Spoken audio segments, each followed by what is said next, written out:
Hola, buenos días. En el tema anterior estuvimos viendo ya la gestión de procesos haciendo uso del lenguaje de programación C. Vimos, por ejemplo, cómo crear procesos, cómo eliminar procesos, cómo comunicar procesos, es decir, cómo pasar información de un proceso a otro mediante el empleo de tuberías. También vimos cómo o ver las propiedades que tiene un proceso, conocer cuál es su PID, etcétera, etcétera. En esta segunda parte del tema que iniciamos ahora mismo, vamos a ver básicamente lo mismo, pero empleando el lenguaje de programación Java. Es decir, en Java vamos a crear procesos, vamos a destruir un proceso, consultaremos la información contenida en un proceso, como su PID, la memoria que ocupa, etcétera. Iniciaremos la programación de la gestión de procesos con el lenguaje Java haciendo uso de la clase Runtime. Como dice aquí el documento, la clase Runtime es una clase integrada que permite interactuar con el entorno de ejecución de la máquina virtual Java y el sistema operativo subyacente. Es decir, la clase Runtime es una clase que hace de intermediaria entre la máquina virtual Java, donde se ejecutan todas las aplicaciones en Java, y el sistema operativo. Vale. Permite a los programadores acceder a diversas funcionalidades del sistema y realizar tareas relacionadas con la ejecución y administración de aplicaciones.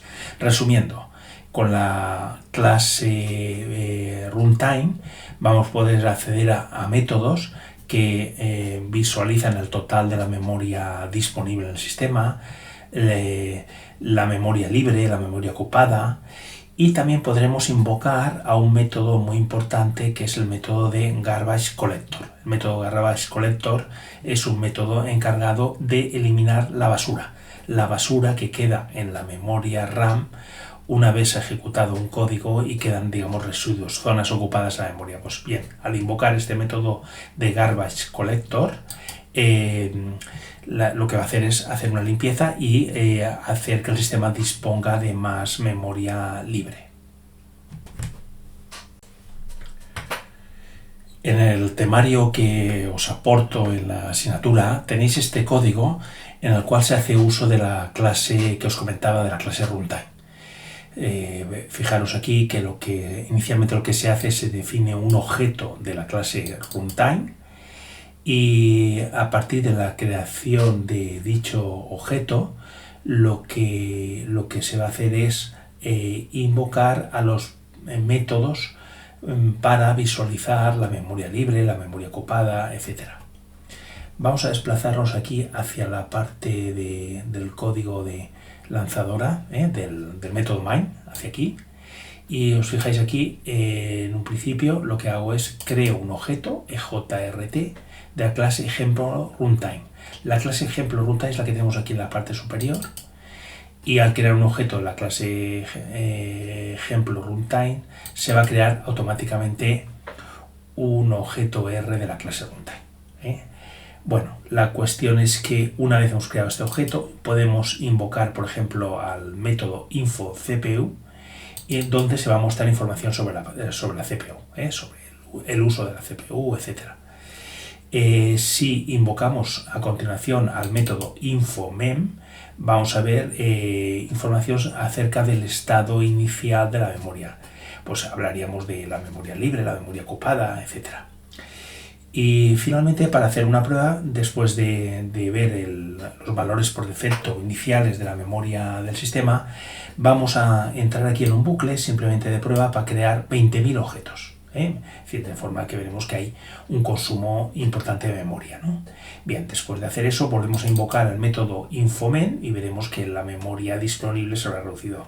Volvemos a repetir el mismo proceso reservando 50.000 objetos y invocamos nuevamente al método infomen y veremos que habrá menos memoria disponible, es decir, más memoria ocupada. Bien, en un momento dado podemos llamar al método Garbage Collector que os comentaba, es decir, el método que lo que hace es eliminar la memoria que ya no se utilice, ¿no? Las zonas de memoria que están ocupadas y cuyo contenido ya no es necesario, ¿vale? Se recoge esa memoria y después se libera memoria, espacio de memoria no utilizado. Por lo tanto, al invocar nuevamente a infomen veremos que hay más memoria disponible. Una vez habéis realizado y ejecutado en el vostre IDE el ejemplo anterior, vamos a realizar las actividades que se proponen y que debéis de tener en Aules, que son las dos siguientes. La primera parte, únicamente el ejercicio 1, lo que tenéis que hacer es ejecutar el programa anterior, es decir, el ejemplo que os he comentado anteriormente, y ver los resultados. El código fuente de dicho ejemplo lo tenéis que adjuntar, ¿de acuerdo? La segunda actividad propuesta consiste en modificar el ejemplo anterior, en el cual que vimos el consumo de memoria para una vez se creaban 20.000 y 50.000 objetos. Pues bien, a continuación vais a modificar el código para que se reserven 100.000 objetos, y a continuación nuevamente visualizar el contenido de memoria libre y ocupada consiguiente. Y bueno, finalmente hay que invocar nuevamente al recolector de basura para liberar toda la memoria y nuevamente comprobar el estado final de memoria una vez hemos barrido la casa.